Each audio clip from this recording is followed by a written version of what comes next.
in the garden on this beautiful sunny day. And I want to talk to you about planting seeds. Now, the reason I'm going to go over this again, I know last week we planted our bush bean seed, is because I want to talk about sequencing. So say sequence.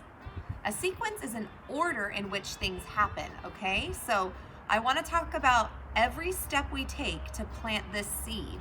And then we're going to go in and we're going to write about it in the order that I do it, okay? So pay close attention to what I do first, next, then, and last, okay?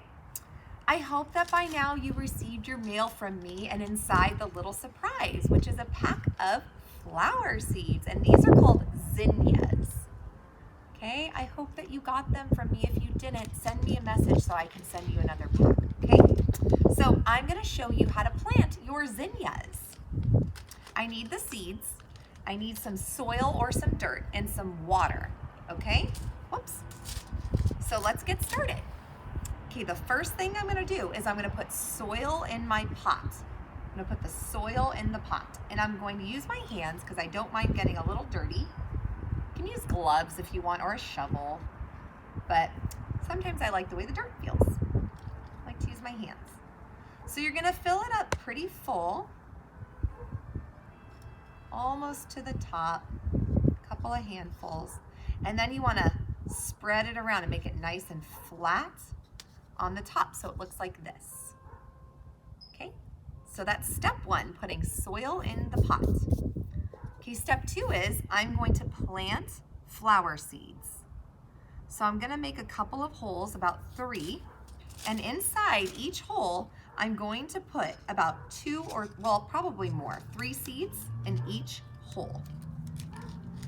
So I'm gonna open up my seed packet, pour some seeds into my hand so I can see what I'm doing with them, and then I'm gonna count out 3 seeds.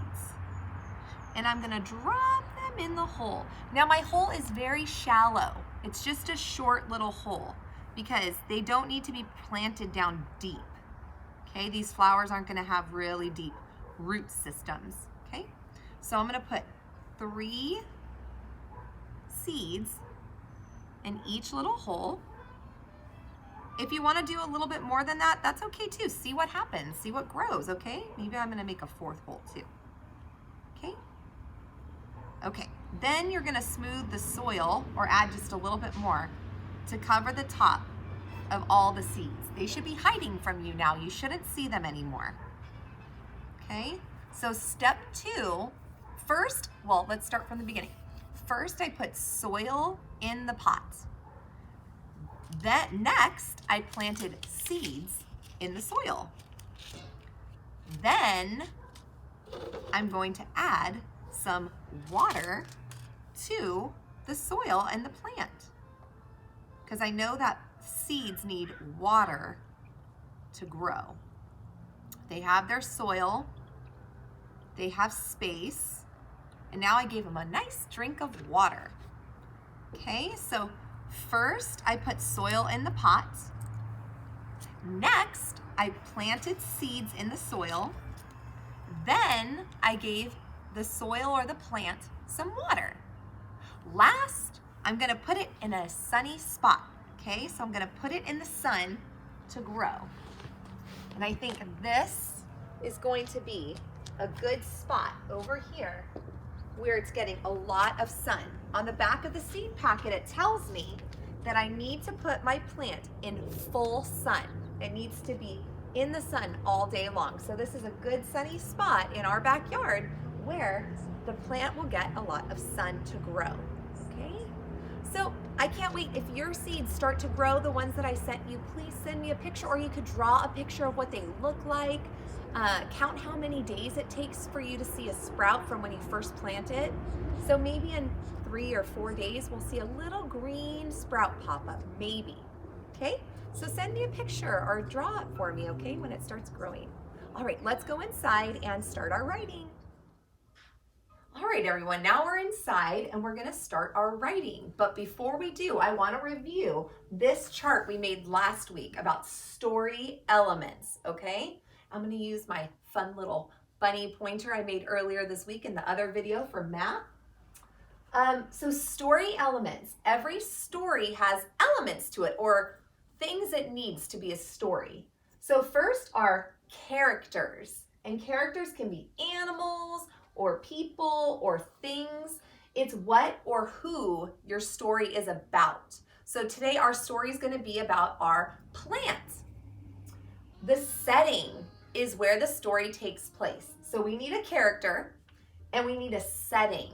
Okay, so where does our story take place and when? We might not be writing about our setting in today's story, but this is an element to a story that I want you to know.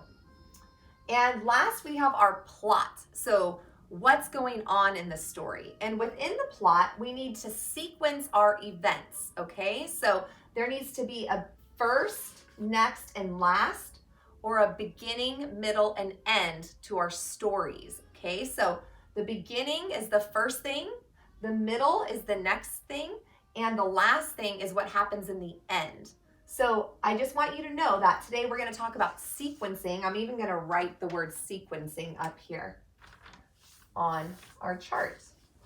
I'm going to write it right here. Sequencing.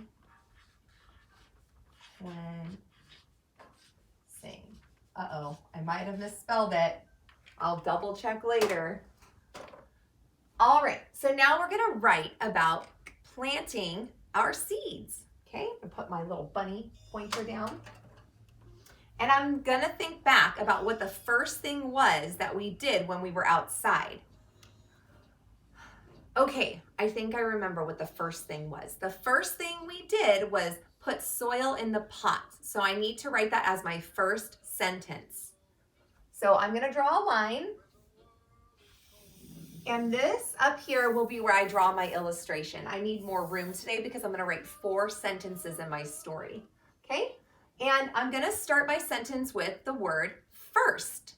First, next, then, and last are transition words. Okay? Say transition words. And we need those when we're telling a story with a sequence or an order. So I'm going to start my sentence with the word first.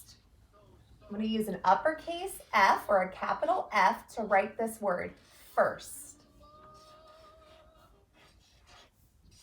And then I take a quick pause.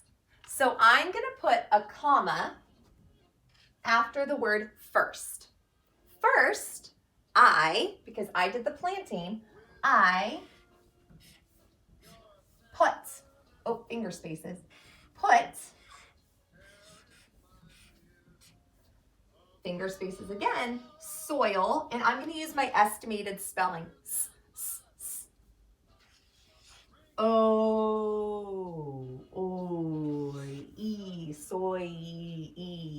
Ooh, it's a long vowel sound. Soil. Soil. Again, I know this isn't the dictionary spelling, but I'm using my estimated spelling, okay? I'm trying to get my thoughts out on my paper. First, I put soil in, finger space. I think I can fit in over here. In. I'm out of room, so return sweep. In the, another sight word, finger space, pot. And this is a CVC word I can sound out, so P, O, T. And then I'm done with my first sentence, so I have to put a period at the end. I'm going to reread what I wrote. First, I put soil in the pot. Good job. Okay, now I'm going to move on to next, or step 2 of what I did. And I'm going to write the transition word next. I need to use an uppercase letter N because I'm starting a new sentence right after the period. Next, and I'm taking another short pause, so I need to put a comma down on the ground. Next, what did I do next? Let me think. Next, I planted the seeds. Remember, when I stands alone, it's uppercase I. Planted. I don't know if I can fit that whole word there, so I'm going to start on a new line. pull, pull and plant, planted,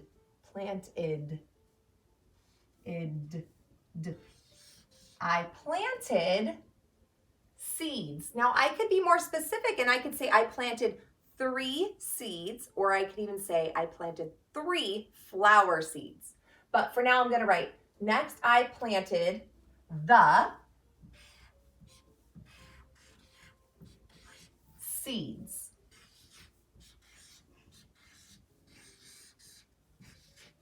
And I'm going to say where I planted them. I planted the seeds in, oops, add a space, return sweep, the soil, soil. This time I hear it a little differently. Period at the end. First, next, then. Okay, that's the next transition word we're going to write. And then is the with an N at the end. The, but you put an N and it changes the word to then, comma. After I planted the seeds, I gave the plant some water. So then I gave Now remember we talked about bossy E in yesterday's video? If I was to sound out the word gave, g-a-v, this would really be g-av. But if I add bossy E to the end of my word, it's going to make the first vowel be a long vowel sound and have to say its name. So instead of gav, it becomes gave. Then I gave the seeds, seeds. Then I gave the seeds water. So I'm going to sound out water. W, w, w. W, t, t, t, water. Period. Okay, now I'm at the last part of our story. The last thing I did. This is my ending. First, next, then, last. I'm going to use the word last with an uppercase L. This is my final transition word I'm going to use. Last, comma, I put, this is a new sight word, put the, don't forget finger spaces, pot, pot, in, the, oops, I'm going quickly, in the sun. I think I can sound that out.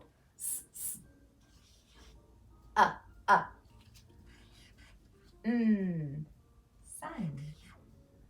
Period. Now, just like every good writer does, I'm going to reread my writing to myself using my magic reading finger to track my words. First, I put soil in the pot. Next, I planted the seeds in the soil. Then, I gave the seeds water. Last, I put the pot in the sun. Does that sound right? Is that the order I went in or the sequence that I did things? Yes. So now is the time, since we read our story and we checked for periods, capital letters, we checked for finger spaces. And remember, you don't have to run off the page when you're writing or try to squeeze it in down here on the side. You're going to start on the new line and do a return sweep. Now I have a little space at the top and I'm going to draw an illustration or a picture of what I did. The sun is shining today, so I'm going to draw the sun with its rays coming down. Here's the pot I drew. Draw an oval with the lip of the pot, and then I'm going to come down like that, and I'm going to draw some soil. And I had my watering can kind of looked like this. And then it had this little spout coming out. And a handle over here. There's my watering can. Okay, and then here's my little pack of seeds that I had with the flowers on it. I'll write seeds. Okay, and then I remember that in the background of my picture, I might have had some bushes or plants, or you might have seen some flowers growing. So just take a couple minutes and be really creative with your drawing. Maybe we saw some birds fly by in the air. Maybe there's a tree over here. Think about different things we see outside and make sure your writing matches your story. Remember what I said, this isn't the time to draw a catacorn, a cat with a unicorn. So this is the time to make sure that your drawing or your illustration is gonna match what you wrote in your story. Don't forget to color really nicely. Do a number 3 or a number 4 coloring job, okay? One thing I didn't do with our story is give it a title. Usually our title would be up at the top. I didn't leave much room, but I'm gonna title my story and write it kind of small at the top. I'm gonna write planting and, oh, I hear ing in there, which is I-N-G. Planting seeds. Seeds. Seeds. Okay, and then I'm gonna underline it at the top. And when you write your title, you should have an uppercase letter in each of the words in your title. We haven't really talked about that, but try to see if you can remember to do that too. Okay? All right, I hope you had fun learning about how to write a story today. You can practice this at home. All you need is a paper and a pencil and some crayons if you have it. And practice this. Send me any pictures of what you do, okay? Have a great rest of your afternoon. April Fools! I forgot, I have one more thing to tell you. I put some really fun activities on the Google Doc this morning for you to do today or throughout the week or even on the weekend if you're bored and you want something to do. None of the activities I put up you have to do. It's just things that are kind of fun if you want to participate, okay? So one of the things I put up is an insect, write the room. So there's these different cards with different types of insects. So there's the dragonfly and the bee. And if you can print out the cards or you can draw your own at home and just cut them out with scissors. Have fun. You could draw the picture, color it, write the word, cut them out, and then hide them around the house or tape them up in other areas to have your family members hunt with you, or your parents can hide them for you this time if you want to take a turn writing the room and finding them yourself, okay? So there's lots of different cards you can use. It's up to you how you want to play this game. But also don't forget, there's the writing sheets, the insect labels. It looks like 2 papers, but you can have it on front and back. But try to write the words. As soon as you find the picture, write the word next to the picture. Okay, so there's the insect, write the room. And now I don't have a sample for you, but I found it and it's really cute. One of my teacher friends sent it to me, and it's a life cycle of a plant crown that you can make, okay? So it's coloring and cutting out and gluing. I don't have any sentence strips for you, so you just use an extra piece of paper to make a strap to go around your head, and then you can staple that or you can tape it or even glue it, okay? That's also in the Google Docs. You can have your parents help you find it if they're available, and if you have time. You can try to make something like that today or tomorrow or whenever you have a chance, okay? All right, I hope you have a great afternoon. Bye.